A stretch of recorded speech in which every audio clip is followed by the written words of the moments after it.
For the bare necessities, the simple bare necessities. Forget about your worries and your strife. I mean the bare necessities are Mother Nature's recipes that bring the bare necessities of life wherever I want. Do you get what this is going to be about? It's going to be about the Super Bowl ads! The music is kind of loud. Welcome back to Neverland. I hope I've set the scene properly. As you might know or not, last Sunday the Super Bowl took place. I was awake to see all of it, even though the game ended at like 4 or 5 a.m.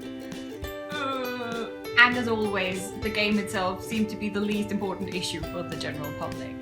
There was the halftime show, which the media devoured like a crazy sea monster, but then there were also the Super Bowl ads, and this is where it gets interesting for children's media lovers like us.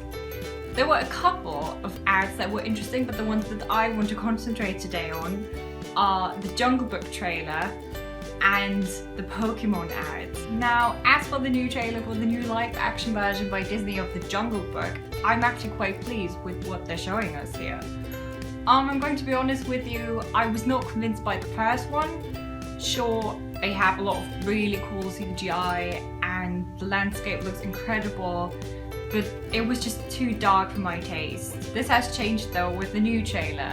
So what has changed for me the most? I think on the one hand, brighter colors, but then also, more importantly even, huge loads of nostalgia. So not only was the trailer brighter visually speaking, but also content-wise. I mean, Bill Murray's version of Bare Necessities was awesome to watch.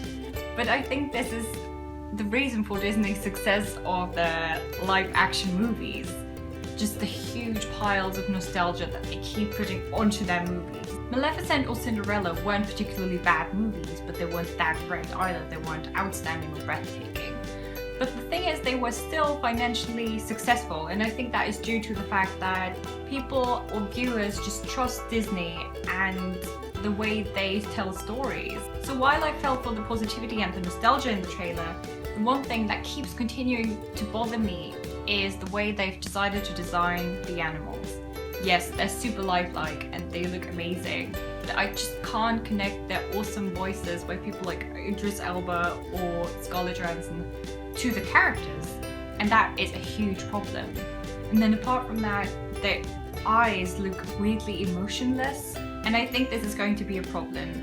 Having the movie depend on all of these animals that don't really look like they're having any emotions, even though they're voiced by all of these cool actors, I don't know, I'm kind of worried it's not gonna work. So the other Super Bowl ad that I want to talk to you about is the Pokémon ad, and I thought it was just so awesome. You see girls and boys all over the world being inspired by each other, being into Pokémon, using their strengths, fighting fights, Pokémon fights obviously, and you have awesome music, cool cinematography. It was just such a good trailer. I love myself a well-crafted good trailer. But I think what is really interesting is the fact that they've spent all of this money to air the trailer during the Super Bowl, because the thing is, they're not even releasing a core game anytime soon. I mean, sure, you have the new Detective Pikachu game and you have the new Pokemon Go game where you can imitate Pokemon fights in real life, and all of that is awesome.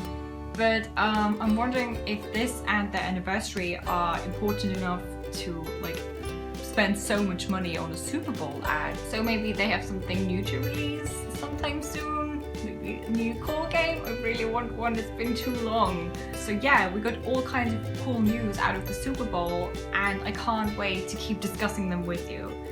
As usual, thank you so much for watching. You can like this video if you liked it, you can subscribe if you want to see more of me discussing children's media.